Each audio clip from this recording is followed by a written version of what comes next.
श्रीमन्नारायण नारायण नारायण, भजमन नारायण नारायण, ओ श्रीमन्नारायण। प्रथमो अध्याय। श्री एक समय नैमिषारण्य तीर्थ में शौनकादि 88 ऋषियों ने श्री सूत जी से पूछा, हे प्रभु, इस कलयुग में वेद विद्यारत मनुष्यों को भगवान की भक्ति, प्रभु की भक्ति किस प्रकार मिलेगी और उनका उद्धार कैसे होगा? इसलिए हे मुनिश्रेष्ठ, कोई ऐसा तप कहिए जिसके करने से थोड़े ही समय पुण्य की प्राप्ति हो तथा मनवांछित फल भी प्राप्त हो। वह कथा सुनने की हमारे मन में बहुत प्रबल इच्छा है, बहुत श्रद्धा है। सर्वशास्त्र ज्ञाता श्री सूत जी महाराज बोले, हे वैष्णव पूज्य, आप सबने बड़े प्राणियों की हित की सुंदर बात पूछी है। मैं अब आपको प्रेम बस होकर उस श्रेष्ठ व्रत को कहता हूं जिसको लक्ष्मीपति नारायण ने श्री नारद जी को बताया था। उस व्रत को मैं आपसे कहता हूं, ध्यान से सुनो। एक समय योगीराज नारद जी दूसरों की हित की इच्छा से, अपने मन की इच्छा तो सब करते हैं, मेरा घर बन जाए, मेरा व्यापार चल जाए, मेरा दुकान बन जाए, मेरा घर बन जाए, मेरी फैक्ट्री बन जाए, अनेक प्रकार की कामना करते हैं। लेकिन सामने वाला दुखी है, परेशान है, उसका परेशानी का कारण कैसे भी दूर हो जाए, उसकी परेशानी में हम उसकी सहायता कर दें, वो सबसे बड़ी श्रद्धा है। तो नारद जी क्या कहते हैं कि दूसरों की हित की इच्छा से उनका हित कैसे अच्छा हो, उनका संकट कैसे दूर हो, दूसरों की हित की इच्छा से अनेक लोगों में घूमते हुए मृत्यु लोक में आप पहुंचे। यहाँ क्या देखा, सभी अपने अपने कर्मों से दुखी हैं, किस जैसा जिसने किया है वैसा फल भोग रहा है। बोया पेड़ बबूल का तो आम कहां से हुए, जब आपने बबूल का बोया तो कांटे उत्पन्न होंगे। इसलिए जीवन में जब तक है, जब तक आपको समय लगे, सामने वाले का, किसी का भी, किसी भी निर्धन का, किसी भी विपत्ति वाले का, सबका जितनी बन सकती है सहायता करो। तो आज दूसरों की इच्छा से मृत्यु लोक में पहुंचे। मृत्यु लोक कहते हैं पृथ्वी को। इस शरीर का नाम है मरण धर्मा, इसको मरना ही पड़ता है। ये शरीर कितना भी आप क्रीम पाउडर मल्लम पट्टी कितना भी आप मेकअप कर लो, लेकिन झुर्रियां पड़ेंगी पड़ेंगी, बुढ़ापा आएगा ही आएगा, जरा अवस्था आती आती है। इसको आप कितना भी च्यवनप्राश खिलाओ, कितने भी बादाम रोगन पिलाओ, लेकिन इसको बुढ़ापा आना ही आना एक दिन। इसलिए इसका नाम है मरण धर्मा। और जहाँ जब सब लोग रहते हैं वो सब हम कौन हैं, हम मृत्यु लोक के वासी हैं, इसलिए हमारे शरीर का नाम मरण धर्मा है। मृत्यु लोक में आप पहुंचे और मृत्यु लोक में क्या देखा, सभी अपने अपने प्राय कर्मों के द्वारा अनेक प्रकार से दुखी हैं। उनको देख करके आज नारद जी ने मन में संकल्प किया, इनका दुख कैसे दूर हो, और विष्णु लोक को गए।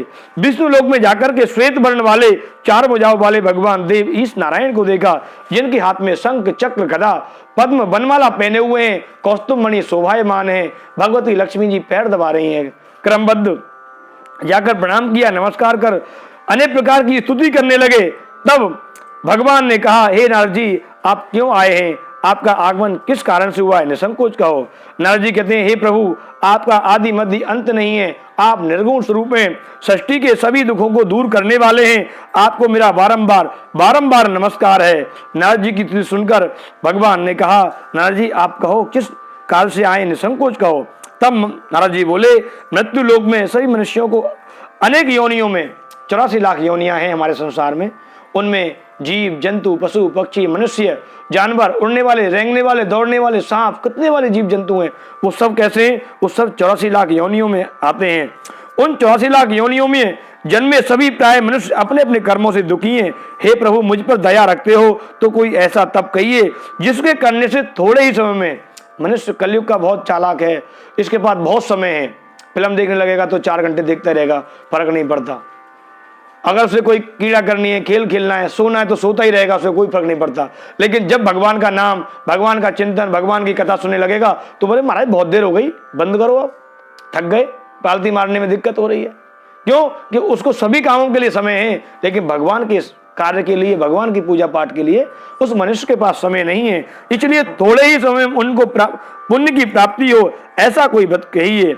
तब भगवान बोले, हे नारद, मनुष्यों की भलाई के लिए आपने बहुत सुंदर बात पूछी है। मैं उस व्रत को कहता हूं जिससे मनुष्य करने से मोह से छूट जाता है। वह मैं कहता हूं बहुत पुण्य देने वाला, स्वर्ग तथा मृत्यु लोक में अति उत्तम दुर्लभ व्रत है। आज प्रेम बस होकर मैं आपसे कहता हूं, इसलिए विधि पूर्वक उसका आयु परिवंत उसका व्रत करना चाहिए, हर पूर्णिमा को व्रत करना चाहिए, और भगवान का यह मोक्ष देने वाला व्रत है।